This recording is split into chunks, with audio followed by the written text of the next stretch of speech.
40 minutes after the Assistant Attorney General at the Department of Justice podium in Washington said the words, "the first federal criminal prosecution in the history of the United States of artificially synthesized patient consent." My phone rang for the second time that morning. The first call had been a woman named Marisol Hinojosa Prieto from the Health and Human Services Office of Inspector General. She had been my contact under seal for 19 months. She said, "You can talk now, Brenda. The indictment is public." The second call was my mother. She is 81. She does not always remember with certainty what she wrote on a yellow legal pad in 2022, sitting at my kitchen table, after the telephone call from the young police officer who told her there was nothing he could do. But she said, in the careful voice of an English teacher who still corrects her own grammar mid-sentence, "Bren, did they catch the person who stole Arturo's voice?" And I said, "Yes, Ma, and 846 other voices after his." She was quiet for a long time. Then she said, "I'm glad you listened. Let me tell you how a cassette tape from a retired English teacher's answering machine brought down the first AI voice synthesis fraud ring that the United States Department of Justice ever took to criminal indictment. My name is Brenda Corvalon Weiss. I am 53 years old. I live in a 1968 flat-roof ranch house on a cul-de-sac in Scottsdale, Arizona, the kind of house with a gravel front yard and 2 mesquite trees, and a back patio that gets morning shade. My father was a Cuban refugee. He came over on the Freedom Flights in 1967, 9 years old, in a Pan Am 707 from Jose Marti to Miami International, with a suitcase that had his name and address pinned inside it, and a medal of the Virgin of Charity of El Cobre around his neck. His mother was not on the plane. She would follow in 1971. His father had died of a heart attack in Havana in 1965, a fact my grandmother never fully accepted. My father, whose full name was Miguel Antonio Corvalán de la Cruz, came to the United States alone at 9 and stayed alone in a foster placement in Hialeah until my grandmother arrived. In 1978, he got married to my mother, Judith Weiss, an Anglo woman from Tempe, Arizona, the daughter of Hungarian Jews who had gotten to the United States in 1939 by a route I still do not fully understand. My father was an aerospace machinist at a Honeywell plant near Sky Harbor. He was very good with his hands and with measuring instruments. He died in 2019, a month before the pandemic made everything different, and before any of the specific events I am about to tell you about happened. He used to say one thing in Spanish. He said it to me in the kitchen when I was 7, and I had told a small and unserious lie about a broken dish. He said, "La voz que no se cuida se roba." A voice that is not guarded is stolen. I did not understand him at 7. I did not fully understand him at 40. I understood him in March of 2024, sitting at the oak kitchen table in my house on Camelback Circle, with headphones on, pressing play on a file called BC-lead-20-03-0847-062.WAV, and feeling the hair on the back of my neck rise in a way that has nothing to do with fear and everything to do with recognition. Because I had heard that voice before. I had heard that voice, or a voice with the same acoustic bones, on a cassette tape in my mother's house 2 years earlier, on a Tuesday in July of 2022, in the kitchen on Hayden Road in Scottsdale, sitting with my mother at her small Formica table, while my mother pressed the answering machine button, and the voice said, "Grandma, it's Arturo. I had an accident. I need you to wire $5,000 for bail." My son, Arturo Miguel Corvalán Pettibone, has never pronounced the word accident with primary stress on the second syllable. He was born at Banner Desert Medical Center in Mesa in 1999 and was raised in Scottsdale, and he pronounces the word the way anyone from Central Arizona pronounces the word, with primary stress on the first syllable. Accident. 3 syllables. Quick. American. The voice on my mother's answering machine in July of 2022 said, "accident," with the stress in the middle, almost a 4-syllable pronunciation, the kind of pronunciation a non-native speaker attempting to sound native might produce, or the kind of pronunciation a voice synthesis model trained on inadequate source material might produce. My son, then 23, working night shifts as a paramedic with Rural Metro Fire in Scottsdale, had not been in an accident. He was at that moment in an ambulance bay on the corner of Shea Boulevard and 96th Street, finishing his dinner break, which he would later tell me consisted of a granola bar and a can of LaCroix. My mother, who taught English at Scottsdale High School for 27 years before retiring, who had trained generations of kids in the phonology of American English, sat at her kitchen table after calling the police and wrote out a 2-page memo on a yellow legal pad in her still steady pre-dementia handwriting, and the memo ended with the sentence, "The Arturo voice uses stress patterns that do not match the child I raised from 8 months old. The word accident is pronounced with primary stress on the second syllable. My Arturo has never pronounced it that way. He was raised in Scottsdale." A young police officer had come to her house an hour after she called. He had been polite. He had told her that this kind of scam was common. He had told her that there was no way to trace the caller. He had told her that he was sorry. He had gone home. My mother had filed the memo in her 1970s sewing basket and forgotten it. She forgot quite a lot between 2022 and 2024, although neither of us knew at the time. The dementia would not become evident until the autumn of 2024, and by then, the memo would already have done the work it was meant to do. The cassette tape she kept. She kept it because she kept everything. She kept report cards from my 3rd grade and my son's kindergarten. She kept a shoebox of Hungarian recipes that her mother had copied by hand in 1952 in a looping cursive that nobody in my generation can easily read. She kept, in the top drawer of her bedroom dresser, my father's Medal of the Virgin of Charity, which he had worn on the Pan Am 707 in 1967, and which she had polished every 6 months until his death. She kept the cassette. I am a fraud examiner. I have been a certified fraud examiner for 4 years, and I have worked in Medicare billing for 16.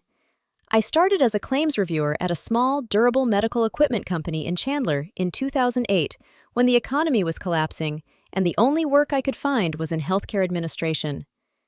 I moved through 3 companies over 12 years, learning the Medicare Part B DME billing codes the way my father had learned tolerances on a milling machine, by touch and by repetition, and by being honest when I was wrong.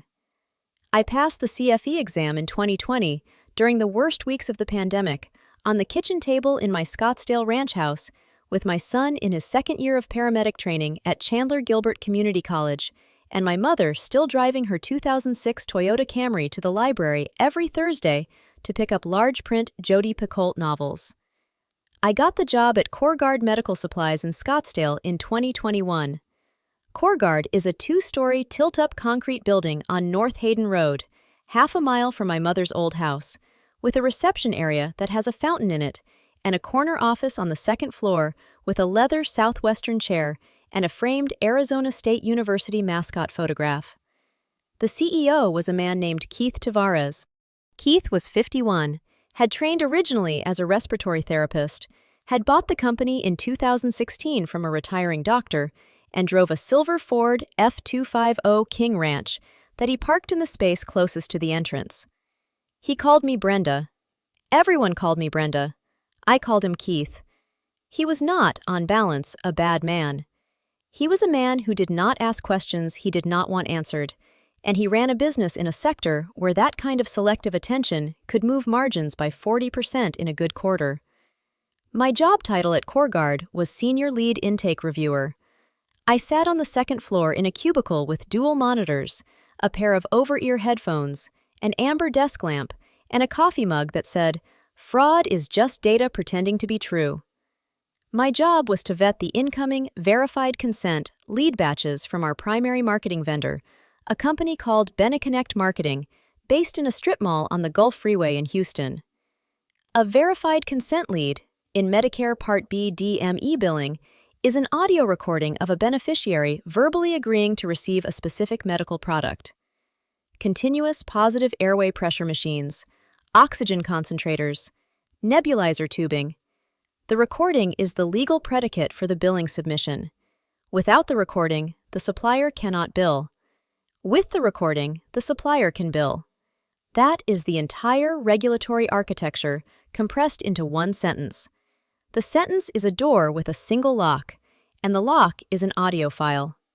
I reviewed, on average, 140 lead audio files per week. I had been doing this at CoreGuard for 33 months by the beginning of March 2024.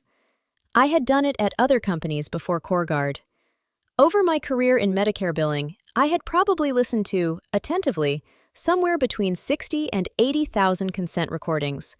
I could tell, within 3 seconds of playback, whether a beneficiary sounded coached, whether they sounded confused, whether they sounded rehearsed, whether they sounded sleepy, whether they sounded like they were reading from a script, whether they sounded like they had been prompted off mic. It is not a talent. It is the residue of 20 years of attention. Keith had brought me in specifically for this ear. He called it a gift. I called it a habit. On Tuesday, March 12, 2024, at 9:14 in the morning, a batch of 20 new lead audio files appeared in my intake queue. Beneconnect had a rolling contract with CoreGuard for approximately 640 leads per month. I opened the first file. I heard a woman's voice, maybe 68, with what sounded like a soft Texas accent, confirm her date of birth and her Medicare number, and agree to receive a CPAP device. I approved the file. I opened the second. A man's voice, older, maybe 75, with what sounded like a very slight Spanish-language substrate, agreed to receive oxygen concentrator supplies. I approved the file. I opened the third. I opened the fourth. I opened the fifth. I approved all of them. I opened the sixth. I opened the seventh. I opened the eighth. On the 10th file, I paused. I could not, at that moment, have told you why. I thought it was tiredness. I rewound the file and listened again. I approved it. I opened the 11th. I opened the 12th. On the 16th file, I paused again. On the 20th file, I stopped entirely and took off my headphones. I sat for 4 minutes looking at the waveform visualizer on my right monitor. Then, I put the headphones back on and opened the first file again. Then the second. Then the third. I listened to all 20 in order without approving any of them. I listened to the first one a second time. A third time.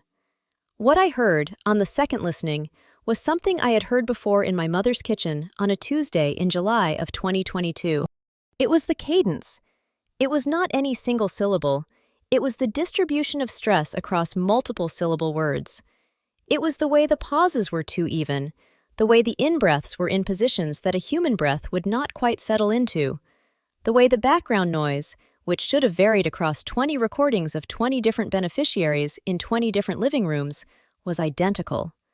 The same faint electrical hum, the same absence of room tone, the same slight compression artifact at the high end of the frequency response. I sat at my CoreGuard cubicle and I thought, these are not real. I thought, not one of them is real.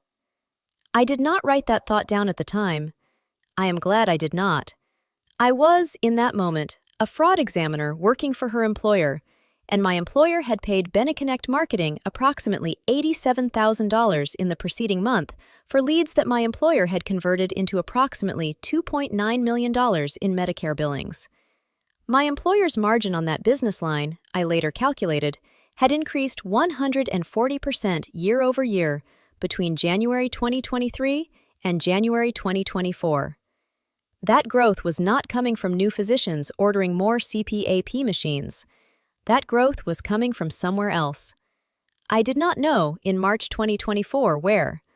I knew that the audio files in front of me were not real human beneficiaries, giving real human consent, and I knew that someone was being billed for products that were either not delivered or not wanted. And I knew that the beneficiaries on paper were real people with real Medicare numbers.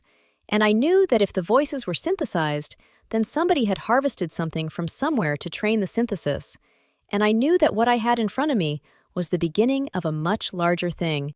I went home that night, and I took out my mother's 2022 cassette tape, which had been sitting in a small cardboard box on the top shelf of my hall closet for almost 2 years. And I played it on an old Sony Walkman I had kept from college. I played it 7 times. I listened for the acoustic fingerprints, the specific pattern of how a synthesized voice, trained on insufficient source material, handles the phonemes that appear rarely in the training data. I listened for the misplaced stress on accident. I listened for the way the voice print fell away in the middle of the longer words, the way a watercolor painting will fall away at the edges where the paint ran out. I heard what my mother had heard. I heard it immediately. And then I put on my headphones and I played the first CoreGuard audio file from that morning. I heard the same acoustic fingerprints, not the same voice, a different voice, but the same synthesis, the same watercolor falling away at the edges of the longer words. I went into my son's old bedroom, which by that point had become the room where I kept my books and my laptop, and I opened a browser window, and I spent the next 4 hours teaching myself the fundamentals of acoustic phonetic forensic analysis from publicly available academic papers, most of them from the University of Amsterdam Phonetics Institute, one of them authored by a researcher named Dr. Willemijn van Holstein, who had been doing work on deepfake voice detection since 2020. At 2:47 in the morning, I downloaded a piece of open-source phonetics software called Praat, also developed at the University of Amsterdam, and by 4:12 in the morning, I had loaded the first CoreGuard file into Praat and generated a spectrogram and a pitch jitter coefficient analysis. The pitch jitter was too low. Real human voices, even very practiced human voices, produce small involuntary variations in pitch from moment to moment, on the order of a fraction of a percent, that form a kind of acoustic fingerprint of the person speaking. The voice on CoreGuard file BC-lead-03-03-0847-062.WAV had a pitch jitter coefficient so low and so uniform that no human voice could have produced it. The voice was smooth in a way human voices are not. The smoothness was the tell. I ran the same analysis on my mother's 2022 cassette. Same signature. Lower jitter, smoother contour, slight high-frequency compression artifact. I saved both spectrograms as image files on my laptop. I named the folder CoreGuard Lead Review, Technical Notes. I did not tell anyone what I had found. I did not email myself a copy. I did not save it to the cloud. I walked out to the back patio at 5:18 in the morning, and I watched the light come up over Camelback Mountain, and I thought about my father's sentence, and I thought, I am going to be very careful about who I tell and when and how. Because a voice that is not guarded is stolen, and what I had just found was stolen voices, at scale, from somewhere, and someone was benefiting, and that someone was paying my salary. 2 weeks later, on Thursday, March 28, 2024, my son Arturo came over for dinner. He came every Sunday.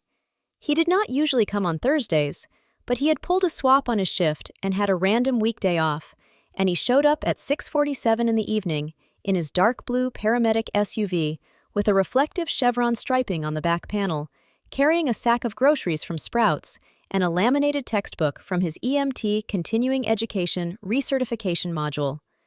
I made him enchiladas verdes from my grandmother's recipe, with the chicken poached in salt water and onion and bay and shredded by hand, and tomatillo salsa that my Anglo mother had taught me to make by roasting the tomatillos on a cast-iron comal until they were splotchy and soft.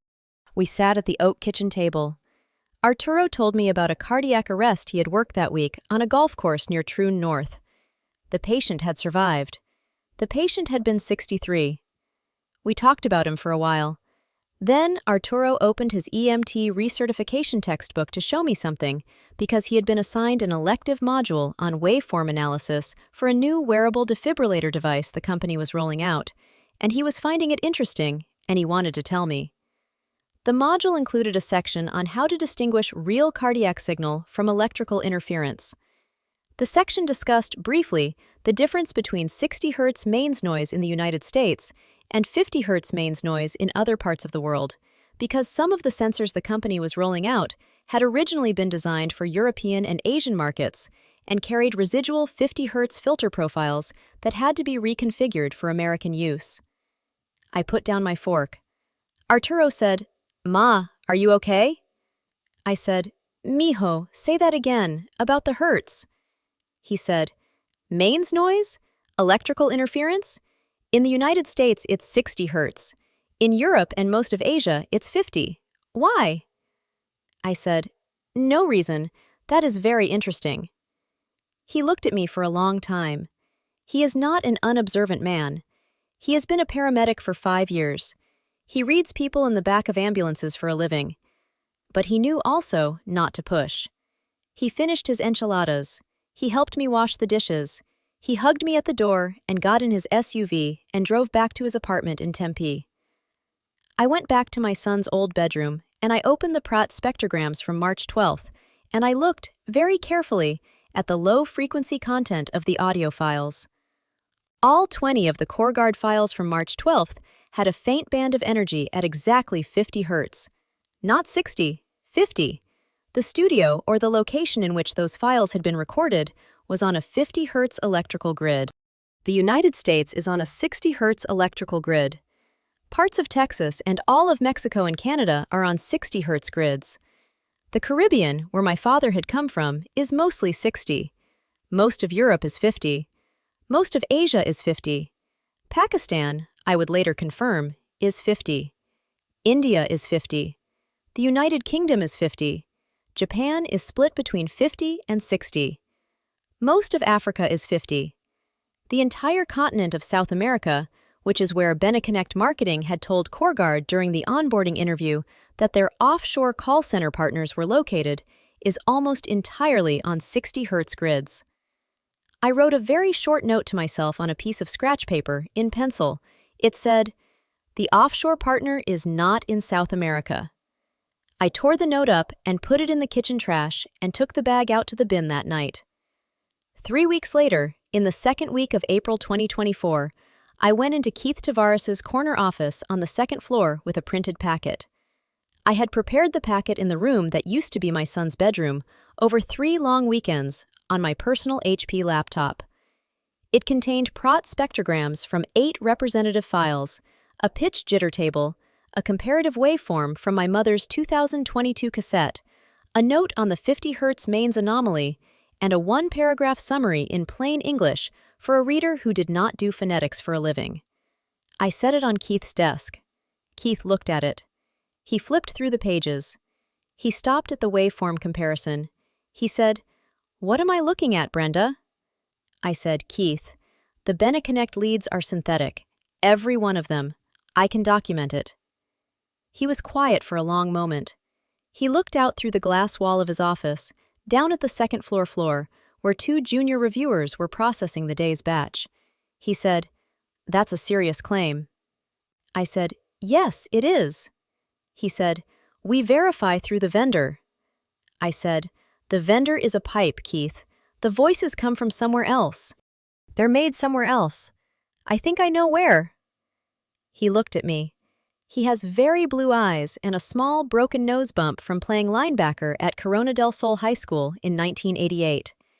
He said, in a voice that was very kind and very clear and very quiet, "Brenda, this is a business. Margins are up 140%. I will talk to BeneConnect. Let me handle this. Don't write anything down for now. Don't send anything. Don't copy anyone. We don't want to spook the vendor before I get a straight answer. All right?" I said, "All right." I took the packet back. I went to my cubicle. I sat down. I put on my headphones. I opened the next file in my queue. I pressed play. I heard a synthetic voice. I did not approve the file. I also did not reject it. I flagged it for review, which is a soft handling code that means someone more senior should look at it. The someone more senior was Keith. Keith did not look at it. The file sat in the queue for 3 days. Then it was cleared by a junior reviewer I did not know well. It was billed. I do not know exactly when I decided. I think it was a gradual decision. I think it was decided over the following 4 weeks. I started keeping my own records. I did not keep them on the CoreGuard network. I did not keep them on cloud storage tied to my CoreGuard account.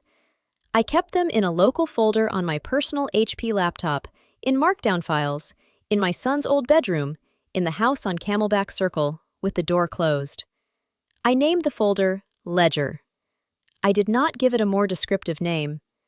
The first entry was dated April 17, 2024. It read, "The voices are synthetic. I heard it in my mother's kitchen in 2022. Keith knows. He said, 'Don't write anything down for now.' I'm writing everything down." In the second week of May 2024, I did something I had been thinking about for a while. I subscribed on my personal laptop to a service called Have I Been Pwned, and I ran the Medicare beneficiary names and partial Social Security numbers from 20 representative CoreGuard lead files against the publicly known 2023 Texas Health and Human Services Commission data breach, in which the personal identifying information of roughly 892,000 Medicaid and Medicare enrollees had been exfiltrated by a ransomware operation. The match rate for my 20 files was 15 out of 20, 75%. The rate at which a random sample of 20 Medicare beneficiary names would match that specific breach by chance was closer to 3%. I expanded the sample. I pulled metadata headers from the last 60 days of BeneConnect leads in the CoreGuard intake system, which I could still access at that point through a query interface that had not yet been revoked. 847 files total. I ran the 847 names against the Texas breach. 719 matches, 84.9%. The rate at which this happens by chance is approximately 0. What this means, in plain English, is that somebody somewhere had purchased or otherwise acquired the Texas HHSC breach data, had extracted a list of Medicare-eligible beneficiaries from within that dataset, had synthesized voice recordings purporting to be those beneficiaries giving consent to receive CPAP machines and oxygen concentrators and nebulizer tubing, and had sold those recordings as verified consent leads through BeneConnect Marketing in Houston to CoreGuard Medical Supplies in Scottsdale, which had then submitted the consent recordings to Medicare as the legal predicate for billing, and Medicare had paid. On those 719 matched names alone, I calculated later, the fraudulent billing totaled approximately $11.4 million over 9 months, of which Medicare had actually paid approximately $6.7 million before detection. I wrote all of this into the ledger folder on my personal HP laptop. I did not tell Keith. In the first week of June 2024, I made a phone call to a woman named Rosalind Okafor Biggs. Rosalind was 47 years old. She lived in Sugar Land, Texas. She was Nigerian-American, first generation, had been born in Houston to parents who had come over during the oil boom in the late 1970s. She had worked at BeneConnect Marketing as a shift supervisor from 2018 until October of 2023, when she had been laid off, on paper, for performance. I had found her name in an older onboarding packet from BeneConnect that Keith had given me in 2021 when I first started at CoreGuard. I had kept a copy of that packet. I still had it. I found her phone number through a publicly available People Search website, and I paid $9 to get the full number. I called her at 7:22 in the evening, Arizona time. She answered on the third ring. I said, "Rosalind, my name is Brenda Corvalin-Weiss. I am a senior fraud examiner at CoreGuard Medical Supplies in Scottsdale, Arizona. I believe BeneConnect has been selling CoreGuard synthetic audio consent files. I am calling to ask if you have any information." There was a very long silence on the line. I could hear her breathing. I could hear, in the background, what sounded like a television tuned to a cable news channel, and the voice of a child laughing in another room. Rosalind said, "I have been waiting for this phone call for 19 months. I know who Cyrus is. I know he is laughing in a Skype call with Lahore. I have screenshots. I have an affidavit drafted. I did not know who to give it to. Are you recording this call?" I said, "No. I can if you want me to. I can call back in 5 minutes with a digital recorder. I can also fly to Houston. I can come to you. I will do whatever is helpful." Rosalind said, "You don't have to come to Houston. I will send you everything I have by the end of the week. My affidavit has been ready since February 2024.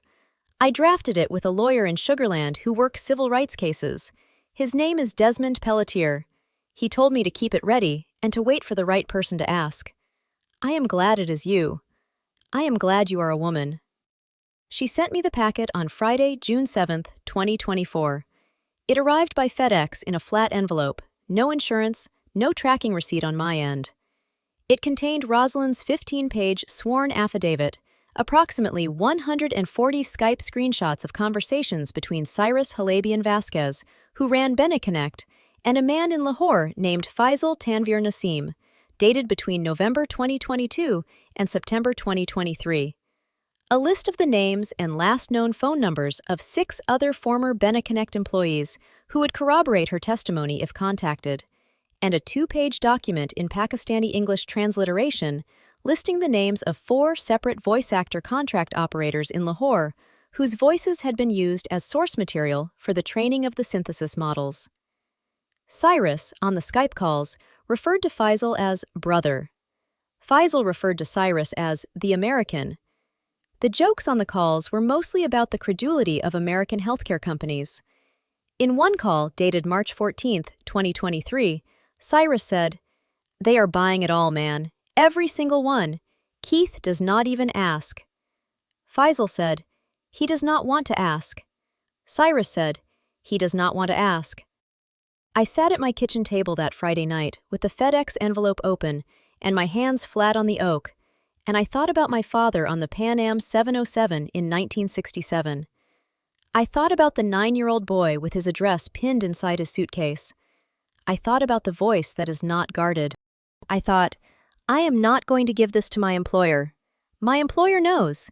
My employer has said he does not want to ask. I am going to give this to somebody who can open the door. On Friday, June 14, 2024, I drove to the HHS Office of Inspector General Field Office in downtown Phoenix, in the Federal Building on Monroe Street, and I asked for an intake agent. The receptionist, a young man with a carefully trimmed mustache and a dark blue polo shirt with a federal seal, asked me if I had an appointment. I said no. He asked me what my concern was. I said, I have evidence of a transnational healthcare fraud scheme involving the use of artificially synthesized consent recordings to bill Medicare. I am the lead intake reviewer at the billing company. My employer has been told and has declined to act. The young man looked at me for a moment. Then he picked up a phone. 13 minutes later, a woman in her early 40s came down to the lobby. She introduced herself as Marisol Hinojosa Prieto, Senior Special Agent, HHSOIG, Office of Investigations, Phoenix Field Office. She had been with the agency, she told me later, for 11 years. She took me upstairs to a conference room with gray institutional carpet and a federal seal on the wall and a speakerphone in the middle of a fake wood grain table. She poured me a cup of coffee. She listened, without interrupting, for an hour and 18 minutes. When I was done, she said, Brenda, thank you. I am going to be very direct with you now. What you have just described appears to be a federal criminal healthcare fraud operation that crosses international borders. If what you have is what you say it is, this will go under seal. You understand what that means. You cannot tell anyone what you have told me. Not your mother, not your son, not your ex-husband, not your best friend, not a priest, not a therapist, not anybody. For how long, I cannot tell you. It will be at least a year. It may be longer. During that time, you will continue to work at CoreGuard. You will behave normally. You will not confront your CEO. You will not save additional materials that could compromise your position. You will do your job. You will be the same person you have been for the last 3 years. You will wait. Can you do that? I said, yes, ma'am. She said, if anything changes at CoreGuard, if your access is revoked, if you are terminated, if you are moved, if anything happens that is unusual, you call me immediately. Here is my card. My personal cell is on the back. She wrote her cell phone number on the back of the card in careful block letters. She said, you are doing the right thing. It is going to be a long time. I am sorry in advance. I said, that is all right. I am a patient woman. The federal seal was behind her. The coffee was the bad kind. The meeting ended at 11:42 in the morning. The seal held for 19 months. On Wednesday, September 4, 2024, At 11:32 in the morning, Keith Tavares walked out of his second-floor corner office, crossed the floor, stopped at my cubicle, and said, "Brenda, got a minute? Let me show you something." He walked me down the hall to a glass-walled empty office on the south end of the second floor. 3 glass walls, 1 opaque wall with the door, no window to the outside. From the chair, you could see across the entire floor, including my old lead intake reviewer cubicle, which was still in its place, unassigned. Keith opened the door. He said, "We're really excited about this. We're creating a new position, Director of Compliance Education Programs. It's a step up. You'd be leading the floor on HIPAA, on anti-phishing, on anti-fraud training." He gestured at a laminated poster that had been put up on the opaque wall. The poster said, "Is this a phishing email? Keep your workplace safe," and featured a cartoon of a fish with a pair of glasses. Keith said, "Think of yourself as the conscience of the floor." He smiled. He walked out. He closed the door behind him. I sat in the IKEA chair, which was clearly a loaner, and clearly an IKEA, and clearly, I learned later from inspecting the underside, an $89 model called Marcus that Keith's wife Phyllis had purchased at the Tempe IKEA the previous weekend. There was no computer on the desk. 9 minutes later, a young man from IT wheeled in a refurbished Dell with a Post-it note stuck to the monitor. The Post-it said, "HIPAA 101 PPT in shared drive, quarterly only." The IT man's name was Jared. He was 26. He smiled uncertainly. He did not make eye contact. He said, "Let me know if you need help with the login," and he left. I turned the Dell on. I logged in with my CoreGuard credentials. The login accepted. My Windows profile loaded. My old lead intake reviewer interface had been removed from my desktop. My access to the intake queue had been revoked. My access to the audio file archive had been revoked. My access to the Medicare billing submission system had been revoked. My Slack workspace loaded. My role title had been changed to Education. The channel hashtag lead intake, where I had for 3 years been documenting anomalies in the lead review process, had been removed from my sidebar. It was still accessible to me as a member of CoreGuard's general Slack organization, but it was no longer pinned. I opened Slack. I scrolled through the channels. I found hashtag lead-intake. I clicked the star icon, and I pinned it manually to my sidebar. I did not write anything in it. I did not read any of the previous posts. I simply pinned it. Then, I opened the HIPAA 101 PowerPoint from the shared drive. It was 11 slides long. It had a cover slide with a photo of a padlock. I looked at it for a long time. I pressed print screen. I saved the screenshot to a folder I had created on the Dell called Training Materials. I did not save it anywhere else. I walked down to the break room. I made a cup of coffee in the communal Keurig. I walked back to the glass-walled office. I drank the coffee. I looked through the glass at my old cubicle. The junior reviewer who had taken over my chair, a young man named Trevor, was clearing the morning batch. He was moving quickly. He was approving everything. I went home at 5:47 that night. I made dinner for myself. Arturo was at work. My mother was still in her house on Hayden Road, although the signs of the dementia had begun to show by then. Small signs, lost keys, repeated questions. I sat at the oak kitchen table. I ate a piece of fish I had baked in the oven. I drank a glass of water. I thought, for the next year or more, my job is to pretend to be a woman who makes HIPAA PowerPoints. I thought, my other job is to pin a Slack channel every Monday morning so that I do not lose sight of it. I thought, I can do this. I thought about my father and the Pan Am 707. I thought about my mother's yellow legal pad in 2022. I thought about Marisol Hinojosa Prieto in the HHSOIG conference room on Monroe Street. I thought about Rosalind Okafor Biggs in Sugarland, who had waited 19 months for the right woman to call her. I finished my water. I washed the plate. In the third week of October 2024, my mother, then 79 years old, fell in her kitchen on Hayden Road. She did not break anything. A neighbor found her and called me. I drove over. She was on the floor, calm, a little confused, holding a can of green beans. She had been trying to put the can in the refrigerator. She could not, for a few minutes, remember where the can opener was kept. We sat at her small formica table together for an hour. Then I called Arturo, and Arturo came over and helped me walk her to the car. Arturo and I spent the weekend packing her house, which was a small 3-bedroom on a quiet street, into cardboard boxes. Most of the furniture we donated to the Scottsdale Salvation Army. The books we kept. The photographs we kept. The 1970s sewing basket from her bedroom we kept. On Sunday afternoon, October 13th, 2024, I was in her bedroom, packing the sewing basket, when I found the 2-page yellow legal pad memo from July of 2022. It was folded in quarters at the bottom of the basket under a plastic container of thimbles. I unfolded it. I sat down on her bed and I read it. I had not seen it since 2022. I had not thought about it for long stretches of 2023 and 2024. Reading it, I was sitting with the person my mother had been in 2022, a person who was no longer fully there. The penmanship was hers, clean and sure. The observation was hers, exact and unsentimental. The sentence about primary stress on the second syllable was hers. The concluding sentence was hers. My Arturo has never pronounced it that way. He was raised in Scottsdale. I put the memo in my purse. I walked down the hall.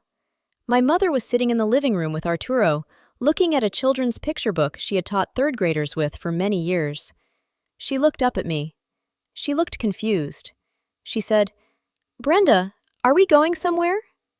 I said, "Ma, I found something of yours. I want to read it to you." She said, "Okay." I sat down beside her. I read her the 2 pages. She listened. When I finished, she was quiet for a moment. Then she said, "Is that mine?" I was right." I said, "Yes, Ma, you were right." She said, "Did I help catch him?" I said, "Not yet, but I think so. I think very soon." She nodded. She looked back at the picture book. Arturo looked at me. He did not ask anything.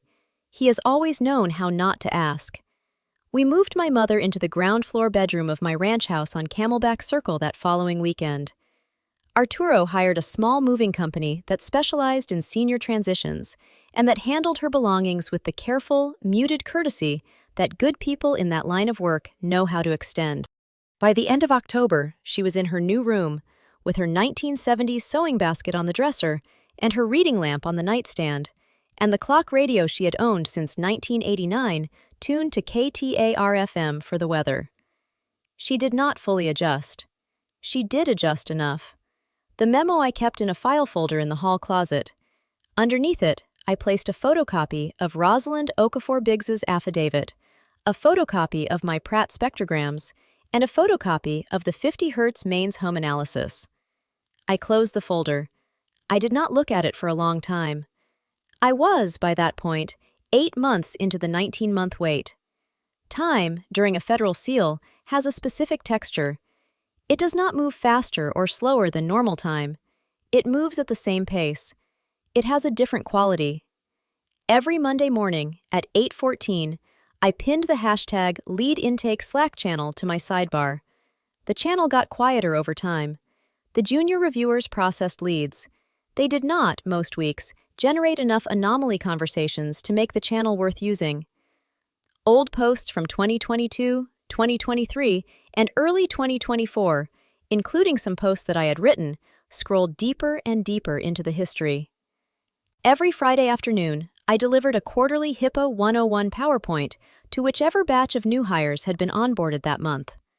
I became known, in a small way, around the floor, as the Compliance Education Lady. Junior employees greeted me politely.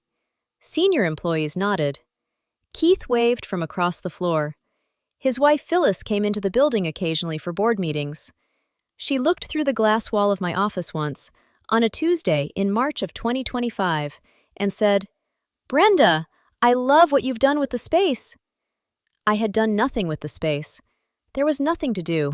In February of 2025, the board, which consisted of Keith's wife Phyllis, Keith's high school friend Dale Rodenberg, and Keith's brother-in-law Curtis Vukovic, voted to discontinue the annual Certified Fraud Examiner certification-backed bonus that I had received every year since 2020. The bonus was $7,800. The letter came by email, CC'd to Keith. It said, in part, "We have determined that education programs are not a revenue-generating line, and as such, they fall outside the scope of performance-linked bonus distributions." The letter was signed by Phyllis. I read it twice. I printed it out. I wrote, "No response required," on the bottom margin in pencil. I put it in a manila folder I had started in September 2024. The folder's label, written in fine-tip Sharpie on the tab, said, CoreGuard Exit File 2026. I had a specific year in mind by then. I was right to within 2 months. My son turned 26 in March of 2025. We had a small party on the back patio. My mother came out with her blanket. Arturo's girlfriend, a young woman named Natalie, who he had been dating for 8 months by then, came as well. She was a dental hygienist. She was kind. She sat with my mother for a long time and looked at pictures with her. My mother, at that point, sometimes called me, "the nice woman who comes in the morning." She called Arturo by his name, usually. She called my father, from his photograph on the wall, by his name. She called Natalie, "the girl." Natalie did not mind. The seal continued. Through summer, through autumn. The Diamondbacks had a bad season that year. Arturo came over every Sunday. We watched baseball. My mother, on the couch with her blanket, asked, "Who's playing?" 2 or 3 times per game. I answered her the same way each time. "The Diamondbacks against the Padres, Ma." Arturo did not notice that I never said, "the Diamondbacks against anyone." I always said the name of the other team. I kept myself in the specific. On Tuesday, April 7, 2026, at 11:04 in the morning, my phone rang. I was at my desk in the glass-walled Compliance Education office. I was finishing the quarterly HIPAA 101 PowerPoint. The phone said, "Unknown caller." I answered it. The voice on the line said, "Brenda, this is Marisol Hinojosa Prieto from HHSOIG Phoenix. I am calling to tell you that the indictment has been unsealed. You can talk now." I said, "Thank you, Marisol." She said, "Are you at work?" I said, "Yes." She said, "Go home. Take the rest of the day. The press will be calling CoreGuard within about 2 hours. You will want to be at home by then." I said, "All right." She said, "Brenda, thank you." I said, "Thank you, Marisol." I hung up. I logged off the Dell. I picked up my purse. I walked through the floor, past my old cubicle, past the break room, past Keith's corner office where Keith was, at that moment, on the phone, his back to the glass wall, laughing at something. I went down the elevator. I walked across the parking lot. I got in my 2018 Honda CR-V. I drove home. My mother was on the back patio with her blanket, in the morning shade, with a glass of ice water. I made her tea. I sat down next to her. I said, "Ma, something important happened today. The Justice Department caught them. The people who made those voices." She looked at me. She said, "Which voices, dear?" I said, "The ones on your cassette, and a lot of others." She was quiet for a moment. She said, "I am glad. Did I help?" I said, "You helped a lot, Ma." She said, "Good." She closed her eyes in the sun. She held my hand. At 12:47, my phone rang. It was my mother's original landline number, although she had not had that house for 18 months. I understood later that she had carried her old telephone to our house when we moved her in, and that Arturo had connected it to the jack in her bedroom as a continuity gesture. She had, at some point that morning, wandered into her room and had dialed my cell number from a sheet of paper my son had written her phone numbers on and taped to the wall above her phone in 1999. My mobile number had been the same since 1999. She had dialed it without meaning to make a call that I would remember for the rest of my life.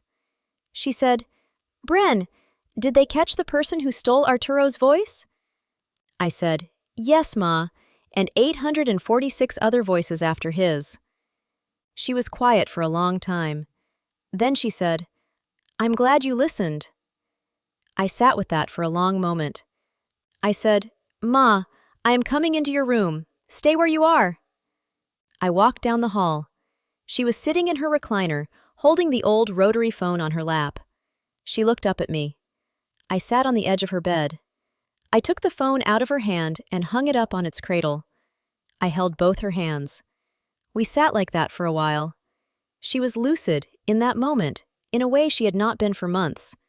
She said, "Did I write something, a long time ago, about the stress?" I said, "Yes, Ma, on a yellow legal pad. I have it." She said, "Did the government read it?" I said, "Yes, Ma. They read it twice. They quoted it in a document filed in federal court." She closed her eyes. She said, "Good." The indictment, when I later read the unsealed version, charged 5 defendants. Keith Tavares, CEO of CoreGuard Medical Supplies, was charged with 1 count of conspiracy to commit healthcare fraud, 1 count of conspiracy to commit wire fraud, 1 count of aggravated identity theft, and 1 count of criminal violation of the HIPAA privacy rule. Cyrus Halabian Vasquez, principal of BeneConnect Marketing, was charged with the same counts, plus 3 additional counts of wire fraud. Faisal Tanvir Naseem, the operator of the voice synthesis pipeline in Lahore, was charged with conspiracy to commit healthcare fraud, conspiracy to commit wire fraud, and aggravated identity theft. 2 additional defendants, a shift supervisor at BeneConnect named Melody Quaintance, and a technical operator, Eduardo Prindle Oseguera, who had managed the Texas HHSC breach data pipeline, were charged with conspiracy counts. Keith Tavares pleaded guilty on June 23, 2026, approximately 11 weeks after the unsealing, to conspiracy to commit healthcare fraud and aggravated identity theft in exchange for cooperation. His sentence was 58 months in federal prison, followed by 3 years of supervised release and joint and several restitution in the amount of $21 million. He reported to FCI Sheridan in Oregon on August 18th. Cyrus Halabian Vasquez went to trial in the Southern District of Texas in January of 2027. He was convicted on all counts. His sentence was 117 months in federal prison and joint and several restitution in the amount of $38 million. Faisal Tanvir Naseem remained in Pakistan. The FBI legal attaché in Islamabad initiated extradition proceedings. The United States does not have a ratified extradition treaty with Pakistan. The provisional arrest request was denied by the Pakistani Ministry of Interior on jurisdictional grounds. An Interpol Red Notice was issued.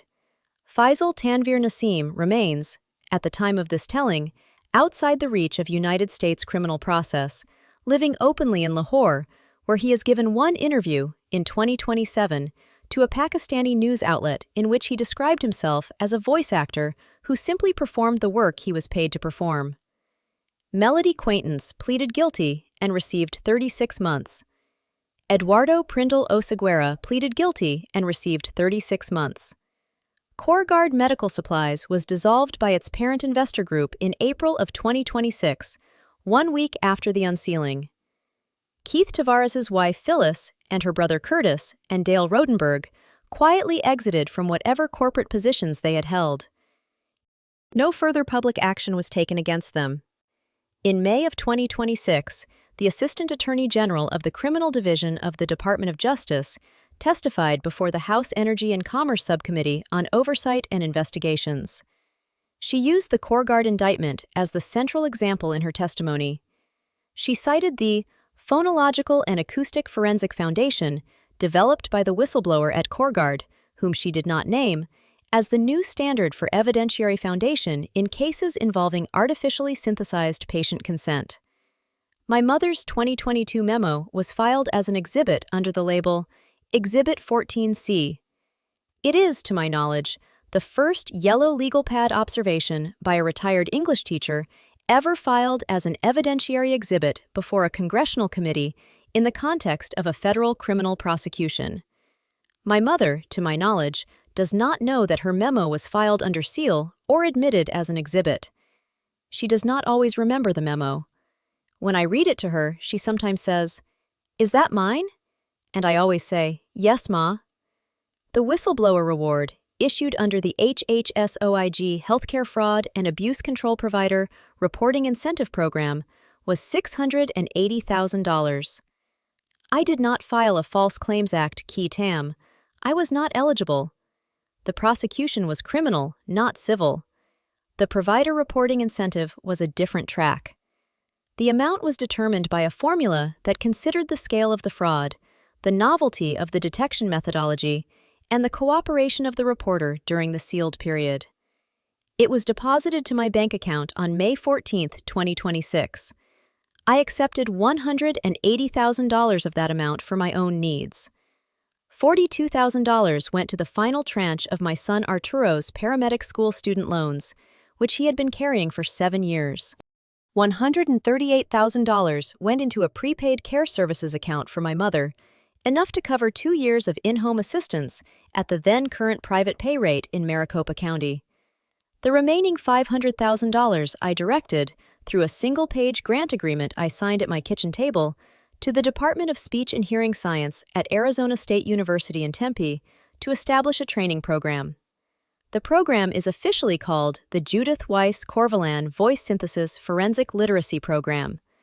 It trains senior center staff, adult protective services investigators, durable medical equipment compliance officers, and local law enforcement officers in the basic acoustic forensic techniques needed to identify artificially synthesized voice in consent recordings, scam call recordings, and financial exploitation recordings. The scientific director is a speech scientist named Dr. Ingrid Holloway Tanaka, Ph.D. Harvard, who trained in part at the University of Amsterdam Phonetics Institute. My son Arturo, who is still a paramedic with Rural Metro Fire, but who has been given a part-time appointment as a community outreach instructor, teaches an introductory module to senior center directors across Maricopa County. The module opens with a 5-minute audio clip of my mother's 2022 cassette, followed by a 5-minute spectrogram walkthrough of a synthesized counterfeit, followed by my mother's 2-page yellow legal pad memo read aloud in my mother's own voice from an audio recording we made in her bedroom in December of 2026. My mother, at that point, was no longer able to read the memo herself. She could, however, speak the sentences if Arturo read them to her first, and she did, and her voice is the voice that the program uses. I did not return to the private sector. I did not accept the consulting offers. I took a contractor position at GS13 with the HHS Office of Inspector General, Office of Investigations, Phoenix Field Office. The position is non-supervisory. I work in a small cubicle on the 4th floor of the Monroe Street Federal Building. The carpet is institutional gray. The desk lamp is a standard federal issue lamp with a green shade and a brass pull chain. My specific job is to review lead source audio batches submitted by 10 DME suppliers in the Southwest region as part of a pilot compliance program designed to prevent future phantom consent fraud. I listen to a lot of audio files. Most of them are real. When I find one that is not, I flag it, and Marisol Hinojosa Prieto, who is my supervising agent, handles the investigative intake. I draw a federal salary. It is, per paycheck, less than CoreGuard paid me. It is enough. My mother lives with me still. She is ground floor, next to the kitchen, with a baby monitor on her nightstand that I can hear from my bedroom. She has good days and less good days. On the good days, she tells me about a specific student she had in 1987 who had corrected her pronunciation of the word caramel in a way she had never forgotten. On the less good days, she does not recognize the hallway. Arturo comes on Sundays. Sometimes he brings Natalie. Sometimes he brings friends from the firehouse. My mother enjoys having people in the house. She tells them all, without fail, about the specific student from 1987 and the word caramel. The cassette tape from July 2022 is on the kitchen sill in a small cedar box with a brass hinge that I bought at a swap meet in Mesa for $17. The box is not locked. The tape sits beside the coffee canister. I do not take the tape out often. Arturo and I have discussed whether to put it in a safe deposit box. We have decided not to. It sits on the sill. The afternoon light moves across it twice a day. It is a cassette tape from an answering machine, manufactured in 1989 by Panasonic, with my mother's handwriting on the label, which reads, in her pre-dementia penmanship, July 2022, Scam Call, a GTOFCR Evans, 4805552100, a rote memo. Arturo has told me that when I die, he will give the cassette to the Arizona State University program, and it will be kept in their archive, and that is all right with me. At the end of everything, what I think about is my father. I think about him in 1967, 9 years old, on the Pan Am 707, with his mother's hand not in his hand. I think about him in 1978, marrying my Anglo mother in the small chapel at St. Maria Goretti in Scottsdale, with his mother beside him at last. I think about him in the garage on Camelback Circle on Saturday mornings, adjusting the idle mixture on his 1988 Ford Ranger pickup truck with a small flathead screwdriver while I sat on an overturned milk crate and watched. I think about the sentence he said to me when I was 7, La voz que no se cuida se roba. A voice that is not guarded is stolen. I did not understand him at 7. I did not understand him at 40. I understood him on the 12th of March in 2024, pressing play on a file called BC-lead-2024-03-0847-062.wav, hearing a voice that did not belong to the woman whose Medicare number had been used to claim it. And I understood him again on the 7th of April in 2026, standing in my mother's room, holding her hands, while she told me that she was glad I had listened. Some voices you can guard. Some voices have already been stolen. The voices that have already been stolen, you can at least not let them be spent. You can bring them back. Not to the people they were stolen from. That is not possible. But to the ledger, to the record, to the place where the theft is named. My mother, in her way, guarded a voice. She guarded the voice of a boy on an answering machine tape who was not her grandson. She heard that he was not, and she wrote it down. She wrote down the specific reason. She filed the note. She went about her life. 26 months later, the note came back. It came back through her daughter, who heard what her mother had heard. It went forward through the daughter to a federal agent, through a federal agent to a grand jury, through a grand jury to an indictment, through an indictment to a plea agreement in Oregon, through a plea agreement to a sentencing, through a sentencing to a ledger. The ledger is in Washington, at the Department of Justice. The ledger is in Phoenix, at the HHSOIG. The ledger is in Tempe, at the Judith Weiss Corvalon Voice Synthesis Forensic Literacy Program, where a paramedic named Arturo reads sentences aloud to senior center directors, so that the directors can listen for what my mother taught her 81-year-old ear to listen for in 2022. The ledger will outlive me. The cassette on the kitchen sill will outlive me. My mother will outlive some part of the thing, I think, that she helped start. My father was wrong, in one sense. A voice that is not guarded is stolen, yes, but a voice that is guarded well enough, by the right person, even one person, one retired English teacher in a small kitchen in Scottsdale, can become the proof that stops the thief. That is what I believe now. That is what I did not understand at 7. That is what I have learned to say, in English and in Spanish, at 53. La voz que no se cuida se roba. La voz que se cuida, a veces, regresa. I am Brenda Corvalon Wise. I heard it on the 20th File. I went back and listened to the first 19. I was right the first time. I had not wanted to be. I am glad I listened.